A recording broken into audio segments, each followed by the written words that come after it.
Hi friends, ಎಲ್ರಿಗೂ ನಮಸ್ಕಾರ. Welcome to V studio. Ramachari ಪ್ರತಿದಿನ ರಾತ್ರಿ 9 ಗಂಟೆಗೆ ಪ್ರಸಾರವಾಗುವಂತಹ ಈ ಒಂದು ಸೀರಿಯಲ್ ಬಹಳ ಜನರ ಮೆಚ್ಚುಗೆಗೆ ಪಾತ್ರವಾಗಿದೆ. ಹಲವು ವರ್ಷಗಳಿಂದ ತನ್ನ TRPಯನ್ನು ಟಾಪ್ ಲಿಸ್ಟಲ್ಲಿ ಕಾಯ್ದುಕೊಂಡು ಬರ್ತಿರುವ ಸೀರಿಯಲ್ಗಳಲ್ಲಿ ಇದು ಕೂಡ ಒಂದಾಗಿದೆ. ಈ ಒಂದು ಸೀರಿಯಲಲ್ಲಿ ಮೇನ್ ಕ್ಯಾರೆಕ್ಟರ್ ಆಗಿರುವಂತಹ ರಾಮಾಚಾರಿ ಹಾಗೂ ಚಾರು ಅವ್ರನ್ನ ಇಷ್ಟಪಡದೇ ಇರೋರು ಯಾರೂ ಇಲ್ಲ ಅಂತಲೇ ಹೇಳ್ಬೋದು. ಅಷ್ಟರ ಮಟ್ಟಕ್ಕೆ ಈ ಒಂದು ಸೀರಿಯಲ್ ಎಲ್ಲರ ಮನೆ ಮಾತಾಗಿದೆ. ಹಲವು ವರ್ಷಗಳಿಂದ ಇಷ್ಟು ಚೆನ್ನಾಗಿ ಮೂಡಿ ಬರ್ತಿದ್ದಂತಹ ಸೀರಿಯಲ್ಗೆ ಈಗ ಜನರು ಚೀಮಾರಿಯನ್ನು ಹಾಕ್ತಿದ್ದಾರೆ.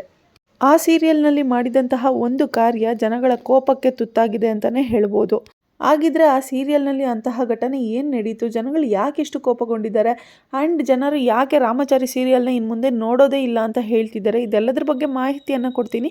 ಅದಕ್ಕಿಂತ ಮುಂಚೆ ಯಾರೆಲ್ಲ ಇನ್ನೂ ನಮ್ಮ ಚಾನಲ್ಗೆ ಸಬ್ಸ್ಕ್ರೈಬ್ ಮಾಡಿಲ್ಲ, ಪ್ಲೀಸ್ ಬೇಗ ಬೇಗ ಸಬ್ಸ್ಕ್ರೈಬ್ ಮಾಡ್ಕೊಳ್ಳಿ. ಹಾಗೆ ಪಕ್ಕದಲ್ಲಿರೋ ಬೆಲ್ ಐಕಾನ್ನ ಕ್ಲಿಕ್ ಮಾಡಲಿಕ್ಕೆ ಮರಿಬೇಡಿ.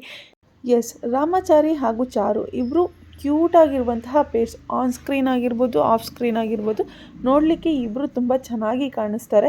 ಸೊ ಇವರ ಒಂದು ಜೋಡಿಗೆ ನೀವು ನಿಜ ಜೀವನದಲ್ಲೂ ಮದುವೆ ಆಗಿ ಅಂತ ಹೇಳುವವರ ಸಂಖ್ಯೆ ಏನು ಕಡಿಮೆ ಇಲ್ಲ. ಅಷ್ಟು ಚೆನ್ನಾಗಿ ಇವರಿಬ್ಬರ ಒಂದು ಕಾಂಬಿನೇಷನ್ ತೆರೆ ಮೇಲೆ ಮೂಡಿ ಬರ್ತಿತ್ತು. ಈ ಒಂದು ಕಾರಣಕ್ಕಾಗಿಯೇ ಜನ ಮೆಚ್ಚಿದ ಜೋಡಿ ಅಂತ ಹೇಳಿ ಅನುಬಂಧ ಅವಾರ್ಡ್ಸಲ್ಲಿ ಕಳೆದ 3-4 ವರ್ಷದಿಂದ ಇವರಿಗೆ ಅವಾರ್ಡನ್ನು ಕೊಡ್ತಿದ್ರು. ಈ ಒಂದು ಜೋಡಿ ತೆರೆ ಮೇಲೆ ಇಷ್ಟು ಚೆನ್ನಾಗಿ ಮೂಡಿ ಬರಲು ತಮ್ಮ ನಿಜ ಜೀವನದಲ್ಲಿ ಒಂದಿಷ್ಟು ಬದಲಾವಣೆಗಳನ್ನು ಮಾಡ್ಕೊಂಡಿದ್ದಾರೆ. ಯಾಕೆ ಅಂದರೆ ತಮ್ಮ ಒಂದು ಪಾತ್ರಕ್ಕೆ ತಾವು 100% ಫಿಟ್ ಆಗಿದ್ದೀವಿ ಅಂತ ತೋರಿಸೋದಕ್ಕೆ, ಹಾಗೆ ನಮ್ಮ ಒಂದು ಪಾತ್ರಕ್ಕೆ ನಾವು 100% ಎಫರ್ಟ್ಸನ್ನು ಹಾಕಬೇಕು ಅನ್ನೋ ಒಂದು ಕಾರಣಕ್ಕೆ ಕೆಲವೊಂದಿಷ್ಟು ಬದಲಾವಣೆಗಳನ್ನ ತಮ್ಮ ನಿಜ ಜೀವನದಲ್ಲೂ ಮಾಡ್ಕೊಂಡಿದ್ರು. ಮೊದಲಿಗೆ ರಾಮಾಚಾರಿ ಪಾತ್ರ ಮಾಡ್ತಿರುವಂತಹ ದೀಕ್ಷಿತ್ ಬಗ್ಗೆ ಹೇಳೋದಾದರೆ, ಅವರು ತುಂಬಾ ವೆಯ್ಟ್ ಇರ್ತಾರೆ, ಹಾಗೆ ನಾನ್ ವೆಜ್ಜನ್ನು ಸಹ ಅವರು ತಿಂತಿರ್ತಾರೆ. ಬಟ್ ಈ ಒಂದು ಸೀರಿಯಲ್ಗೋಸ್ಕರ ಅವರು ನಾನ್ ವೆಜ್ ತಿನ್ನೋದನ್ನು ಬಿಡ್ತಾರೆ. 107-110 kg ಇದ್ದಂಥವರು ತುಂಬಾ ವೆಯ್ಟ್ ಲಾಸನ್ನು ಸಹ ಇವರು ಮಾಡ್ಕೊತಾರೆ. ಹಾಗೆ ಇವರು ರಾಮಾಚಾರಿಯ ಸೀರಿಯಲ್ಗೋಸ್ಕರನೇ ಪೌರೋಹಿತ್ಯವನ್ನು ಕೂಡ ಇವರು ಕಲ್ತ್ಕೊತಾರೆ. ಸೊ ಈ ರೀತಿ ಸಾಕಷ್ಟು ಬದಲಾವಣೆಗಳನ್ನ ಇವರು ಇವರ ಪಾತ್ರಕ್ಕಾಗಿ ತಮ್ಮ ನಿಜ ಜೀವನದಲ್ಲೂ ಕೂಡ ಮಾಡ್ಕೊಂಡಿದ್ದಾರೆ. ಅದೇ ರೀತಿ ಈಗ ಚಾರು ಅವರು ಸಹ ಸೀರಿಯಲಲ್ಲಿ ಒಂದು ದಿಟ್ಟ ನಿರ್ಧಾರವನ್ನು ಮಾಡಿದ್ದಾರೆ.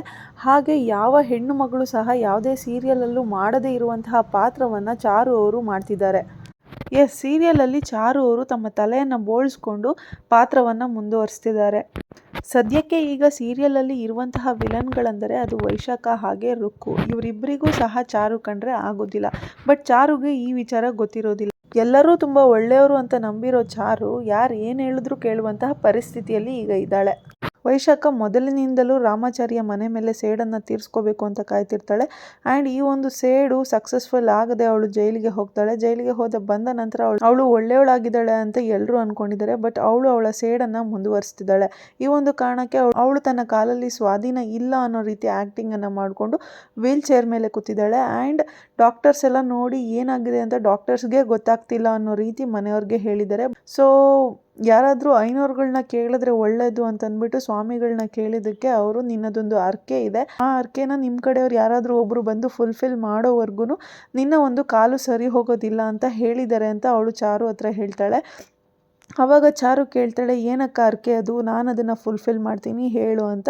ಬಟ್ ವೈಶಾಖ ಆವಾಗ ಸ್ವಲ್ಪ ನಾಟಕನ ಆಡ್ತಾಳೆ. ಬೇಡ ಚಾರು, ನಿನ್ನ ಕೈಯಲ್ಲಿ ಅದು ಆಗಲ್ಲ, ಬಿಟ್ಬಿಡು ಪ್ಲೀಸ್, ನನ್ನ ಬಿಟ್ಬಿಡು, ನನ್ನ ಪರವಾಗಿ ಯಾರೂ ಇಲ್ಲ ಈ ಅರ್ಕೆನ ಮಾಡೋದಕ್ಕೆ, ನಾನು ಸಾಯೋವರೆಗೂ ಇದೇ ರೀತಿ ಇರಬೇಕು ಅನಿಸುತ್ತೆ ಅಂತ ಹೇಳಿ ಹತ್ಕೊತಾಳೆ.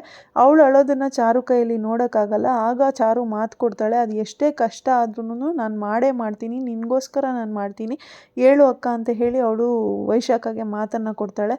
ಆಗ ವೈಶಾಖ ಹೇಳ್ತಾಳೆ, ದೇವಸ್ಥಾನ ಸುತ್ತ ಉರುಳು ಸೇವೆ ಮಾಡಬೇಕು, ದೀಪ ಜ್ಯೋತಿ ಸೇವೆಯನ್ನು ಮಾಡಬೇಕು, ಹಾಗೆ ತಲೆಯನ್ನು ಬೋಡ್ಸ್ಕೋಬೇಕು ಅಂತ. ಈ 3ನೇ ಹರಕೆ ಬಗ್ಗೆ ಹೇಳಿದಾಗ ಚಾರುಗೂ ಕೂಡ ತುಂಬಾ ಬೇಜಾರಾಗುತ್ತೆ.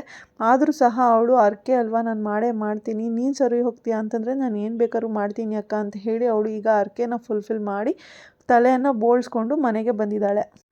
ಬಟ್ ಇಷ್ಟೆಲ್ಲ ಮಾಡೋದಕ್ಕೆ ವೈಶಾಖಗೆ ಹಾಗೆ ರುಕ್ಕುಗೆ ಒಂದು ಕಾರಣ ಇರಬೇಕಲ್ಲ. ಆ ಕಾರಣ ಏನಪ್ಪ ಅಂತಂದರೆ, ಚಾರು ನೋಡೋದಕ್ಕೆ ತುಂಬಾ ಚೆನ್ನಾಗಿ ಕಾಣಿಸ್ತಿರ್ತಾಳೆ. ಅವಳು ಚೆನ್ನಾಗಿದ್ದಾಳೆ ಅನ್ನೋ ದುರಹಂಕಾರ ಚಾರುಗೆ ಇದೆ ಅಂತ ಹೇಳಿಬಿಟ್ಟು ಆ ದುರಹಂಕಾರನ ಮುರಿಬೇಕು ಅಂತ ಹೇಳಿ ಇವರು ಈ ಒಂದು ಪ್ಲ್ಯಾನನ್ನು ಮಾಡ್ತಾರೆ. ಹಾಗೆ ಚಾರು ಚೆನ್ನಾಗಿದ್ದಾಳೆ ಅಂತ ಹೇಳಿ ತಾನೇ ರಾಮಾಚಾರಿ ಚಾರುನ ಮದುವೆಯಾಗಿ ಮನೆ ಕರ್ಕೊಂಬಂದಿರೋದು. ಸೊ ಅವಳು ನೋಡಲಿಕ್ಕೆ ಚೆನ್ನಾಗಿ ಕಾಣಿಸಿಲ್ಲ ಅಂದರೆ ರಾಮಾಚಾರಿನೂ ಸಹ ಅವಳನ್ನ ಕ್ಯಾರೆ ಅನ್ನಲ್ಲ, ಅವನು ಸಹ ಅವಳನ್ನ ಬಿಟ್ಬಿಡ್ತಾನೆ. ಅವರಿಬ್ಬರ ಮಧ್ಯನೂ ಸಹ ಗ್ಯಾಪ್ ಕ್ರಿಯೇಟ್ ಆಗುತ್ತೆ ಅನ್ನೋ ಒಂದು ಕಾರಣಕ್ಕೆ ಇವರು ಚಾರುಗೆ ತಲೆ ಬೋಳಿಸುವಂತಹ ಐಡಿಯಾನ ಮಾಡ್ತಾರೆ. ಈ ಒಂದು ಪ್ಲ್ಯಾನ್ ಚಾರುಗೆ ಗೊತ್ತಾಗದೆ ಅವಳು ವೈಶಾಖ ಹೇಳಿದ ಮಾತುಗಳನ್ನೆಲ್ಲ ನಂಬಿ ದೇವಸ್ಥಾನಕ್ಕೆ ಹೋಗಿ ಹರಕೆಯನ್ನು ತೀರಿಸಿ ತನ್ನ ಮುಡಿಯನ್ನು ಕೊಟ್ಟು ಬಂದಿದ್ದಾಳೆ. ವೈಶಾಖ ಅಂದ್ಕೊಂಡಿರ್ತಾಳೆ ಚಾರು ಮುಡಿ ಕೊಟ್ಟು ಬಂದಮೇಲೆ ರಾಮಾಚಾರಿ ಇವಳಿಂದ ದೂರ ಆಗ್ತಾನೆ ಅಂತ. ಬಟ್ ಇಲ್ಲ, ರಾಮಾಚಾರಿಗೆ ಚಾರು ಮೇಲೆ ಇನ್ನೂ ಸಹ ರೆಸ್ಪೆಕ್ಟ್ ಜಾಸ್ತಿ ಆಗಿದೆ, ಗೌರವ ಜಾಸ್ತಿ ಆಗಿದೆ, ಪ್ರೀತಿ ಜಾಸ್ತಿ ಆಗಿದೆ. ಸೊ ಇವತ್ತಿನ ಎಪಿಸೋಡಲ್ಲಿ ರಾಮಾಚಾರಿ ಚಾರುಗೆ ಇದ್ದಕ್ಕಿದ್ದಂಗೆ ಆಫೀಸಿಂದ ಕಾಲ್ ಮಾಡಿಬಿಟ್ಟು ಐ ಲವ್ ಯು ರೀ ಅಂತ ಹೇಳ್ತಾನೆ. ಚಾರು ಅದಕ್ಕೆ ಇನ್ನೊಂದ್ಸತಿ ಹೇಳು ರಾಮಾಚಾರಿ ಅಂತ ಕೇಳ್ತಾರೆ. ಐ ಲವ್ ಯು ರೀ ಮೇಡಮ್ ಅಂತ ಜೋರಾಗಿ ಕಿರ್ಚ್ತಾನೆ ರಾಮಾಚಾರಿ. ಸೊ ಅವರಿಬ್ಬರ ಒಂದು ಬಾಂಡಿಂಗ್ ಇನ್ನೂ ಸ್ಟ್ರಾಂಗ್ ಆಗಿದೆ. ಇಲ್ಲಿ ವೈಶಾಖ ಪ್ಲ್ಯಾನ್ ಫ್ಲಾಪ್ ಆಗಿದೆ ಅಂತಲೇ ಹೇಳ್ಬೋದು. ಸೊ ಇದಾಗಿತ್ತು ಇವತ್ತಿನ ವಿಡಿಯೋ ಯಾರಿಗೆಲ್ಲ ಇಷ್ಟ ಆಯಿತು ಲೈಕ್ ಮಾಡಿ, ಶೇರ್ ಮಾಡಿ, ಕಮೆಂಟ್ ಮಾಡಿ, ಹಾಗೆ ನನ್ನ ಚಾನಲ್ಗೆ ಸಬ್ಸ್ಕ್ರೈಬ್ ಮಾಡ್ಕೊಳ್ಳಿ. ನನ್ನ ಒಂದು ಚಾನಲಲ್ಲಿ 1000 ಸಬ್ಸ್ಕ್ರೈಬರ್ಸ್ ಬೇಗ ಆಗಬೇಕು ಅನ್ನೋದು ನಮ್ಮ ಒಂದು ಆಸೆ. ಆ ಆಸೆಗೆ ನಿಮ್ಮ ಒಂದು ಪ್ರೋತ್ಸಾಹ ಬಹು ಮುಖ್ಯ ಪಾತ್ರವನ್ನು ವಹಿಸುತ್ತದೆ. ಸೊ ಪ್ಲೀಸ್ ಎಲ್ಲರೂ ಬೇಗ ಸಬ್ಸ್ಕ್ರೈಬ್ ಮಾಡ್ಕೊಳ್ಳಿ, ಹಾಗೆ ಪಕ್ಕದಲ್ಲಿರೋ ಬೆಲ್ ಐಕಾನ್ನ ಕ್ಲಿಕ್ ಮಾಡಲಿಕ್ಕೆ ಮರಿಬೇಡಿ ಅಂತ ಹೇಳ್ತಾ ಇವತ್ತಿನ ವಿಡಿಯೋನ ಎಂಡ್ ಮಾಡ್ತಾ ಇದ್ದೀನಿ. Thank you so much. Love you all. Take care. By.